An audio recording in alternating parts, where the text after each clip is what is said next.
সবাইকে স্বাগত জানাচ্ছি। আমি রাস্তেমলা। আশা করছি আপনারা সবাই ভালো আছেন এবং ভালোর তলে আছেন। আমিও ভালো আছি আর ভালোর তলে আছি। কথা না বাড়িয়ে সরাসরি ঘটনায় যাব। আশা করছি ঘটনাটি আপনাদের ভালো লাগবে। আসসালামু আলাইকুম রাসেল ভাই, আশা করি ভালো আছেন। জানি আপনি সবসময় ভালোর তলে। আমি থাকি ঢাকায়, আমার গ্রামের বাড়ি নোয়াখালী বেগমগঞ্জ। 2016 সালে আমি আর সুমি পরিবারকে না জানিয়ে বিয়ে করি। আমি একটা বাসা নিয়ে থাকি। বিয়ের পর থেকেই আমার স্ত্রী ওর বাবার বাসায় থাকতো এবং পড়ালেখা করত। মাঝে মাঝে আসতো আমার বাসায়। বিয়ের 6 মাস পর দুই পরিবারকে আমরা জানাই আমরা বিয়ে করেছি। অনেক কিছুর পর দুই পরিবার মেনেও নিল। আমি চাকরি করতাম, ভালোই কাটছিল আমাদের বৈবাহিক জীবন। 2017 সালের 3 মে রাতে আমি শুয়েছিলাম। এমন সময় আমার ইমো নাম্বারে একটা কল আসে। আমি রিসিভ করে কথা বলতে থাকি। কল করেছিল একটি মেয়ে। অনেক কথা বলার পর আমি কল কেটে দেব এটা ভাবছি, কিন্তু পারছি না, কারণ সেই মেয়ের কণ্ঠস্বরের মধ্যে এক ধরনের মায়া আছে। আমার মনে হয় পৃথিবীর কোনো পুরুষ মানুষ পারবে না তার সাথে কথা না বলে থাকতে। বলতে বলতে রাত 1টা থেকে 3:30 বেজে যাওয়াতে আমি সকালে ডিউটি আছে বলে রেখে দেই। সেদিন আর ঘুম হলো না। মেয়েটার সাথে কথা বলার সময় জানতে পারলাম তার নাম রুনা। যাই হোক, এভাবে অনেক দিন কেটে যায়। আমি প্রতি রাতে রুনা মেয়েটার সাথে কথা বলি এবং কথা বলতে বলতে একটা সময় আমি রুনার প্রেমে অন্ধ হয়ে গিয়েছিলাম। আর তাই ডিউটিতে ঠিকমতো যেতাম না এবং চাকরিটা আমার চলে যায় সেই কারণেই। চাকরি চলে গেলেও আমি খুব একটা চিন্তিত ছিলাম না। আমার জমানো টাকা ছিল, সেই জমানো টাকা দিয়ে আমি চলতে লাগলাম। এক সময় টাকা ফুরিয়ে যায়। আমি বাসা ছেড়ে আমার শ্বশুর বাড়ি গিয়ে উঠলাম। তখন প্রতি রাতে রুনার সাথে 2 থেকে 3 ঘন্টা কথা বলি। 2 থেকে 3 ঘন্টা কথা চলে। বিষয়টা আমার বাড়ির সবাই বুঝতে পারে। তারপর শ্বশুর শাশুড়ি এক সময় জেনে যায় আমি অন্য একটা মেয়ের সাথে কথা বলছি। এটা তারা মেনে নিতে পারেনি। প্রতিদিন আমার মোবাইল চেক করত। মোবাইল চেক করে সবাই অবাক হয়ে যেত, আমাকে কিছুই বলতো না। হঠাৎ আমার শ্বশুর আমাকে বলে, ডাক্তারের কাছে চলো। কোনো প্রশ্ন না করে গেলাম। পরিচিত একটা হাসপাতাল। ওখানে যাবার পর আমার শ্বশুর ডাক্তারের সাথে অনেকক্ষণ কথা বলে আমাকে ভেতরে নিয়ে যায়। আমি যাই। যাবার পর ডাক্তার আমায় জিজ্ঞেস করলেন, তোমার কি মনে হয় তোমার কোনো সমস্যা আছে? আমি বলি, কই না তো।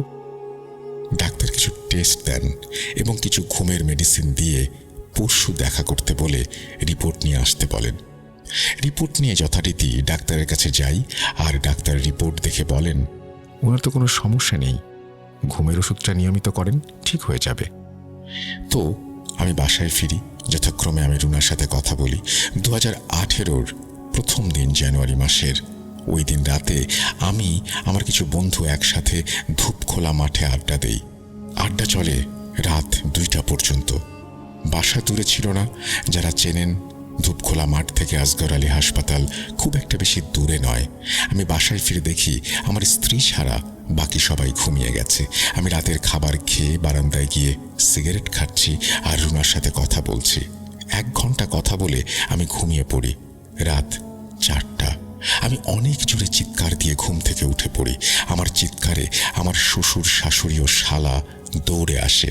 আমার রুমে আমার স্ত্রী সহ সকলে জিজ্ঞেস করে কেন আমি চিৎকার করছিলাম। আমি 1 গ্লাস পানি খেয়ে বলতে শুরু করলাম, আমি ঘুমের মধ্যে স্বপ্ন দেখেছি কেউ মারা গেছে। আমি সহ অনেকে জুরাইন কবরস্থানে গিয়েছি মাটি দেওয়ার জন্য। লাশটা আমার কি হয়, কে, আমি বলতে পারবো না, কিন্তু আমি কবরে নামি লাশ শোয়াতে। লাশ নামিয়ে মুখ খুলে দেখি লাশটা আর কারো নয়, আমারই।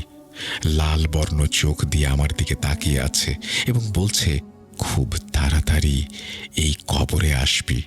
এই কথা বলে লাশটা আমার গলা টিপে ধরে। তখন আমি চিৎকার দিয়ে উঠি আর সেই চিৎকার শুনে সবাই আমার ঘরে চলে আসে। আমি শাশুড়িকে এই ঘটনাটা খুলে বলি। শাশুড়ি আয়াতুল কুরসি পড়ে আমাকে ফু দিয়ে বলেন, ঘুমাও, সকালে দেখা যাবে কি হয়। আমি ঘুমিয়ে পড়লাম। ঘুম থেকে উঠে দেখি ঘরের সোফায় সবাই বসে কি যেন পরামর্শ করছে। আমাকে দেখে একদম চুপ হয়ে যায়। আমি জিজ্ঞেস করলে বলে, এমনিতে কিছু কথা বলছি সবাই মিলে। তার কিছুক্ষণ পর আমার শ্বশুর বাইরে চলে যান। সারাদিন কাটানোর পর সন্ধ্যায় আমার শ্বশুর একজন হুজুরকে নিয়ে ঘরে ঢোকেন। হুজুর এসে আমাকে সালাম দিয়ে একটা পানি ছিটিয়ে দেয়, আর তারপর থেকেই আমার কিছু মনে নেই। জ্ঞান ফিরে পরদিন সকালে। জ্ঞান ফেরার পর আমি বাথরুমে যাই, আর বাথরুম থেকে শুনতে পাই আমার শ্বশুর শাশুড়ি আমার স্ত্রীকে বুঝাচ্ছে ও যেন আমাকে ডিভোর্স দিয়ে দেয়। আমি হতবাক হয়ে শুনছি ওনাদের কথা। তারপর বিকেলবেলা একটা উকিল আসে ওদের বাসায়। উকিল সবাইকে একসাথে জড়ো করে এবং আমার কাছ থেকে সাইন করিয়ে নেয়। আমি যেন কেমন হয়ে গেছি। আমি রুমে ঢুকে আমার জামা কাপড় গুছিয়ে আমার স্ত্রীকে বললাম, কিছু টাকা হবে, আমি গ্রামে গিয়ে পাঠিয়ে দেব। আমার স্ত্রী কাঁদতে কাঁদতে আমার হাতে ৩,০০০ টাকা দিয়ে অন্য রুমে চলে যায়। আমি কিছু ভেবে না পেয়ে বাসা থেকে নেমে আমার এক বন্ধুকে ফোন দিয়ে বললাম আমায় যেন সায়েদাবাদ বাস স্ট্যান্ডে নিয়ে যায়। যথারীতি আমি বাসে উঠি। বাস চলছে তার আপন গতিতে। আমি যেন জীবন্ত এক লাশ হয়ে বাসে বসে আছি। রাত তখন 10:16। আমার বাস থেকে নামতে হবে। নেমেই একটা সিএনজি নেই আমার বাসার উদ্দেশ্যে। সেতুভাঙ্গা থেকে কীর্তনিয়ার হাট যাবার পর সিএনজি আর যাবে না বলে হাঁটা শুরু করি। হাঁটতে হাঁটতে আমার মনে হয় আমার পেছনে কেউ একজন আছে, কিন্তু আমি ভালোভাবে জানি রাতের বেলায় পিছু তাকাতে নেই। তাই আমি পকেট থেকে সিগারেট বের করে খেতে খেতে বাড়ি যাই। এমন সময় একটা নারী কণ্ঠ আমায় বলতে লাগলো, ঢাকা থেকে তো এনেছি, তোর মায়ের সামনে তোকে মারবো বলেই এনেছি। এ কথা শুনে আমি যেন আমার সাথে যা ঘটে যায় তা ভুলে যাই। আমার কপাল ঘামতে থাকে। হাঁটতে হাঁটতে এক সময় আমি দেখি আমার পাশের জমি থেকে কথা ভেসে আসছে। কে মারবি ওকে? ওকে মারবি কে? এ কথা শুনে আমি জমির দিকে তাকাতেই দেখি হঠাৎ 7-8টা মানুষরূপী কিছু আমার এত কাছে চলে এসেছে। আমি আল্লাহ বলে চিৎকার দিয়ে জ্ঞান হারাই। জ্ঞান ফিরে দেখি আমার মা আমার পাশে বসে হাত পাখা দিয়ে আমায় বাতাস করছে, আর আমার বাড়িতে মানুষের ঢল। পরক্ষণেই শুনতে পেলাম আজান। আজান শুনে মাকে জিজ্ঞেস করছি, কিসের আজান দিচ্ছে মা? বললেন, আসরের আজান। তারপর আমি মাকে জিজ্ঞেস করলাম, আমি বাড়িতে আসলাম কি করে? তখন মা বললেন, তোর কাকা বাজার থেকে দোকান বন্ধ করে বাড়ি আসছিল, এমন সময় দেখে জমিতে কিছু একটা নড়ছে। তোর কাকা লাইট জ্বালিয়ে তোকে দেখতে পায়। তোর পা থেকে তখন তাজা রক্ত ঝরছিল, তাই তোর কাকা পাশের বাড়ি একজনকে সাথে নিয়ে তোকে বাড়িতে নিয়ে আসে। তুই ব্যথায় কাতরাচ্ছিলি। তারপর ডাক্তার এনে তোর পায়ে ব্যান্ডেজ করানো হয়েছে। আর সকালে চৌমোহনীর বড় মসজিদের হুজুর এসে তোকে দেখে বলে গেছে সন্ধ্যায় আবার আসবে। এতক্ষণে আমি আমার স্ত্রীর সাথে ঘটা সব ঘটনা খুলে বলি। কথাগুলো শুনে সবাই অনেক কান্নাকাটি করে। আমার ছোট বোন আমার জন্য খাবার এনে আমাকে খাইয়ে দিচ্ছিল। এমন সময় হুজুর চলে আসে।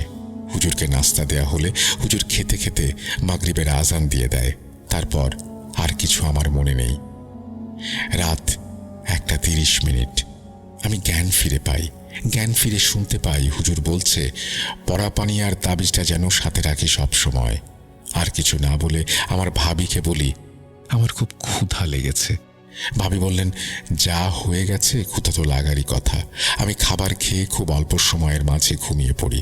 সকাল 7টায় আমার ঘুম ভাঙে।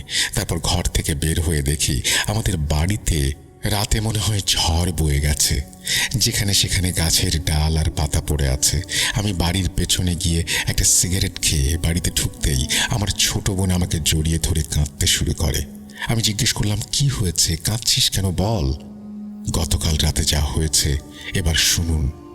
প্রথমে হুজুর ফোন দিয়েছিল ভাবিদের বাসায়। ফোন দিয়ে জানতে চাইল কি হয়েছিল উজ্জ্বলের সাথে।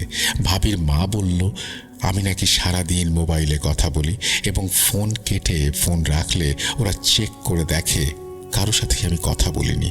ওরা যেসব ডাক্তার দেখিয়েছিল সেখানেও কোনো ধরা পড়েনি। ওরা যেদিন রাতে আবিষ্কার করলো যে আমি স্বপ্ন দেখেছি, কোনো ইমাম সাহেবকে বাসায় নিয়ে আসে ওরা।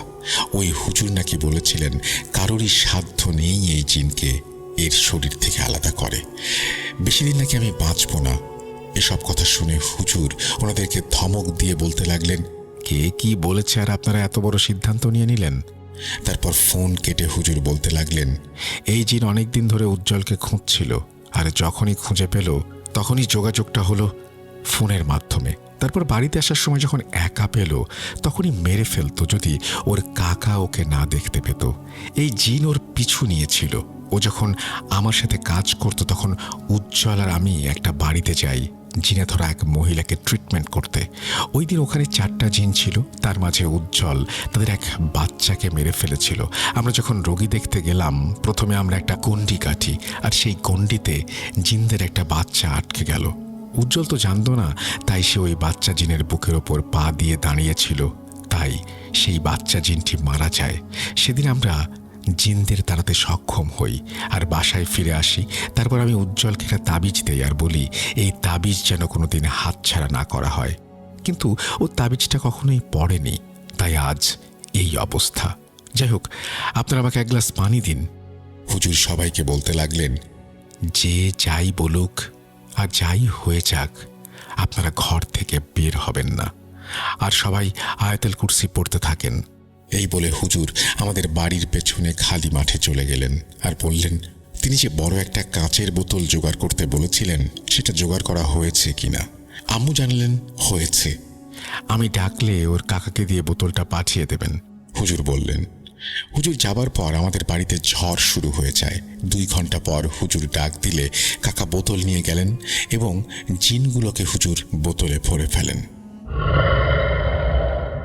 আমি এক সময় ওই হুজুরের অ্যাসিস্ট্যান্ট ছিলাম, তার সাথে আমি অনেক কিছু দেখেছি। এই ঘটনা সিলেক্টেড হলে আমি সেই ঘটনাগুলো লিখতে বসব। যাই হোক, সুস্থ হবার পর আমার প্রাক্তন স্ত্রী অনেক করে আমার কাছে আসতে চেয়েছিল, কিন্তু আমি আর সাড়া দেইনি। এখন আমি অনেক সুখে আছি। রাসেল ভাই, সময় স্বল্পতার কারণে থাকি ঢাকায়। আমার গ্রামের বাড়ি নোয়াখালী বেগমগঞ্জ। 2016 সালে আমি আর সুমি পরিবারকে না জানিয়ে বিয়ে করি। আমি একটা বাসা নিয়ে থাকি। বিয়ের পর থেকেই আমার স্ত্রী ওর বাবার বাসায় থাকতো এবং পড়ালেখা করত। মাঝে মাঝে আসতো আমার বাসায়। বিয়ের 6 মাস পর 2 পরিবারকে আমরা জানাই আমরা বিয়ে করেছি। অনেক কিছুর পর 2 পরিবার মেনেও নিল। আমি চাকরি করতাম, ভালোই কাটছিল আমাদের বৈবাহিক জীবন। 2017 সালের 3 মে রাতে আমি শুয়েছিলাম, এমন সময় আমার ইমো নাম্বারে একটা কল আসে। আমি রিসিভ করে কথা বলতে থাকি। কল করেছিল একটি মেয়ে। অনেক কথা বলার পর আমি কল কেটে দেব এটা ভাবছি, কিন্তু পারছি না, কারণ সেই মেয়ের কণ্ঠস্বরের মধ্যে এক ধরনের মায়া আছে। আমার মনে হয় পৃথিবীর কোনো পুরুষ মানুষ পারবে না তার সাথে কথা না বলে থাকতে। বলতে বলতে রাত 1টা থেকে 3:30 বেজে যাওয়াতে আমি সকালে ডিউটি আছে বলে রেখে দেই। সেদিন আর ঘুম হলো না। মেয়েটার সাথে কথা বলার সময় জানতে পারলাম তার নাম রুনা। যাই হোক, এভাবে অনেক দিন কেটে যায়। আমি প্রতি রাতে রুনা মেয়েটার সাথে কথা বলি এবং কথা বলতে বলতে একটা সময় আমি রুনার প্রেমে অন্ধ হয়ে গিয়েছিলাম, আর তাই ডিউটিতে ঠিকমতো যেতাম না এবং চাকরিটা আমার চলে যায় সেই কারণেই।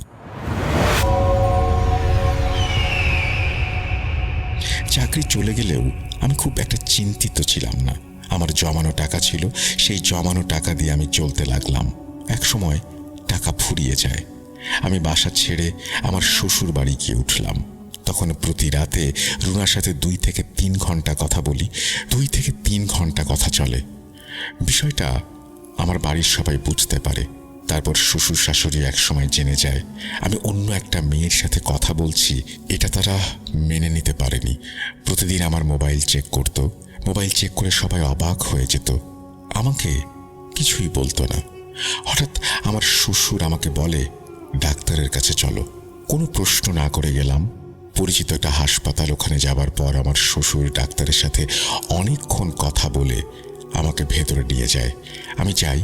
যাবার পর ডাক্তার আমায় জিজ্ঞেস করলেন, তোমার কি মনে হয় তোমার কোনো সমস্যা আছে? আমি বলি, কই না তো। ডাক্তার কিছু টেস্ট দেন এবং কিছু ঘুমের মেডিসিন দিয়ে পরশু দেখা করতে বলে রিপোর্ট নিয়ে আসতে বলেন। রিপোর্ট নিয়ে যথারীতি ডাক্তারের কাছে যাই, আর ডাক্তার রিপোর্ট দেখে বলেন, ওনার তো কোনো সমস্যা নেই, ঘুমের ওষুধটা নিয়মিত করেন, ঠিক হয়ে যাবে। তো আমি বাসায় ফিরি। যথাক্রমে আমি রুনার সাথে কথা বলি 2018-র প্রথম দিন, জানুয়ারি মাসের। ওই দিন রাতে আমি আমার কিছু বন্ধু একসাথে ধূপখোলা মাঠে আড্ডা দেই। আড্ডা চলে রাত 2টা পর্যন্ত। বাসা দূরে ছিল না। যারা চেনেন, ধূপখোলা মাঠ থেকে আসগর আলী হাসপাতাল খুব একটা বেশি দূরে নয়। আমি বাসায় ফিরে দেখি আমার স্ত্রী ছাড়া বাকি সবাই ঘুমিয়ে গেছে। আমি রাতের খাবার খেয়ে বারান্দায় গিয়ে সিগারেট খাচ্ছি আর রুনার সাথে কথা বলছি। 1 ঘন্টা কথা বলে আমি ঘুমিয়ে পড়ি। রাত 4টা। আমি অনেক জোরে চিৎকার দিয়ে ঘুম থেকে উঠে পড়ি। আমার চিৎকারে আমার শ্বশুর, শাশুড়ি ও শালা দৌড়ে আসে আমার রুমে। আমার স্ত্রী সহ সকলে জিজ্ঞেস করে কেন আমি চিৎকার করছিলাম। আমি 1 গ্লাস পানি খেয়ে বলতে শুরু করলাম, আমি ঘুমের মধ্যে স্বপ্ন দেখেছি কেউ মারা গেছে। আমি সহ অনেকে জুরাইন কবরস্থানে গিয়েছি মাটি দেওয়ার জন্য। লাশটা আমার কি হয়, কে, আমি বলতে পারবো না, কিন্তু আমি কবরে নামি লাশ শোয়াতে। লাশ নামিয়ে মুখ খুলে দেখি লাশটা আর কারো নয়, আমারই। লাল বর্ণ চোখ দিয়ে আমার দিকে তাকিয়ে আছে এবং বলছে, খুব তাড়াতাড়ি এই কবরে আসবি। এই কথা বলে লাশটা আমার গলা টিপে ধরে। তখন আমি চিৎকার দিয়ে উঠি আর সেই চিৎকার শুনে সবাই আমার ঘরে চলে আসে। আমি শাশুড়িকে এই ঘটনাটা খুলে বলি। শাশুড়ি আয়াতুল কুরসি পড়ে আমাকে ফু দিয়ে বলেন, ঘুমাও, সকালে দেখা যাবে কি হয়। আমি ঘুমিয়ে পড়লাম।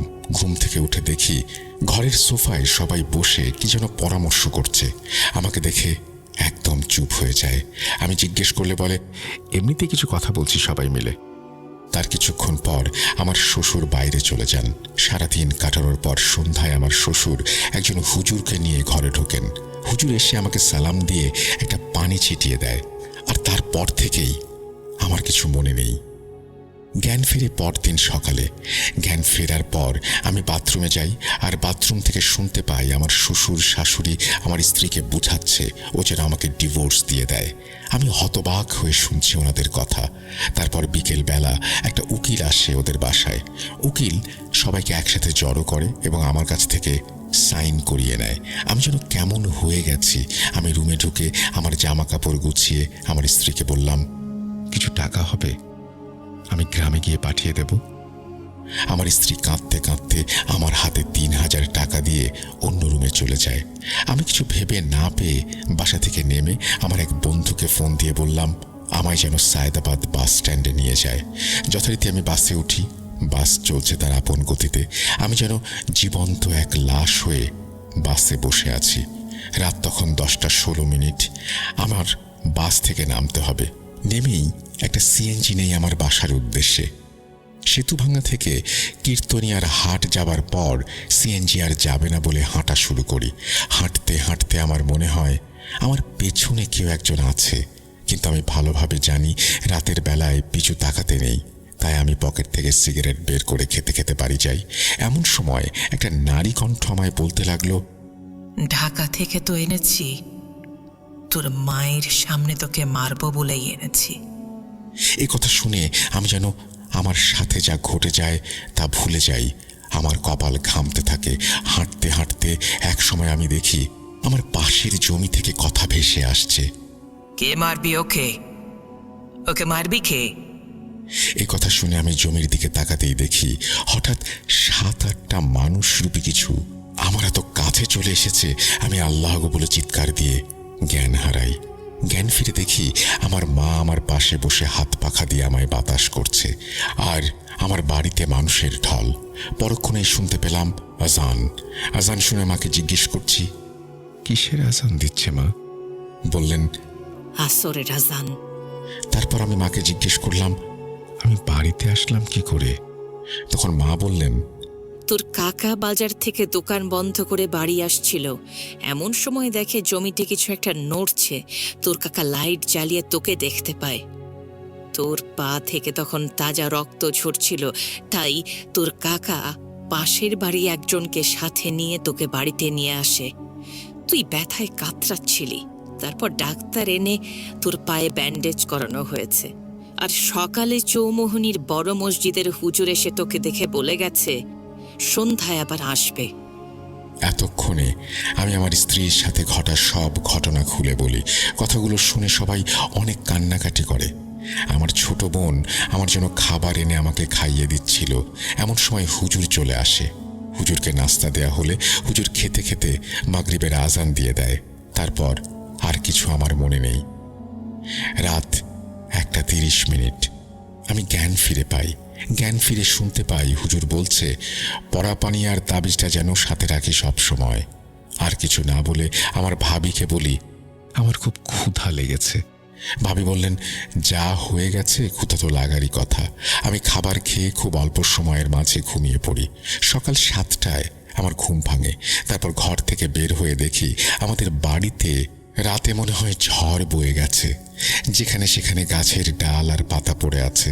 আমি বাড়ির পেছনে গিয়ে একটা সিগারেট খেয়ে বাড়িতে ঢুকতেই আমার ছোট বোন আমাকে জড়িয়ে ধরে কাঁদতে শুরু করে।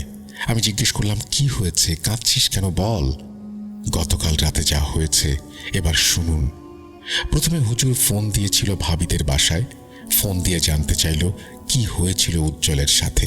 ভাবির মা বলল, আমি নাকি সারাদিন মোবাইলে কথা বলি এবং ফোন কেটে ফোন রাখলে ওরা চেক করে দেখে কারো সাথে আমি কথা বলিনি। ওরা যেসব ডাক্তার দেখিয়েছিল সেখানেও কোনো ধরা পড়েনি। ওরা যেদিন রাতে আবিষ্কার করলো যে আমি স্বপ্ন দেখেছি, কোনো ইমাম সাহেবকে বাসায় নিয়ে আসে ওরা। ওই হুজুর নাকি বলেছিলেন কারোরই সাধ্য নেই এই জিনকে এর শরীর থেকে আলাদা করে। বেশি দিন নাকি আমি বাঁচব না। এসব কথা শুনে হুজুর ওনাদেরকে ধমক দিয়ে বলতে লাগলেন, কে কি বলেছে আর আপনারা এত বড় সিদ্ধান্ত নিয়ে নিলেন? তারপর ফোন কেটে হুজুর বলতে লাগলেন, এই জিন অনেকদিন ধরে উজ্জ্বলকে খুঁজছিল, আর যখনই খুঁজে পেল তখনই যোগাযোগটা হলো ফোনের মাধ্যমে। তারপর বাড়িতে আসার সময় যখন একা পেল তখনই মেরে ফেলতো যদি ওর কাকা ওকে না দেখতে পেত।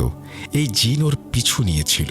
ও যখন আমার সাথে কাজ করত তখন উজ্জ্বল আর আমি একটা বাড়িতে যাই জিনে ধরা এক মহিলাকে ট্রিটমেন্ট করতে।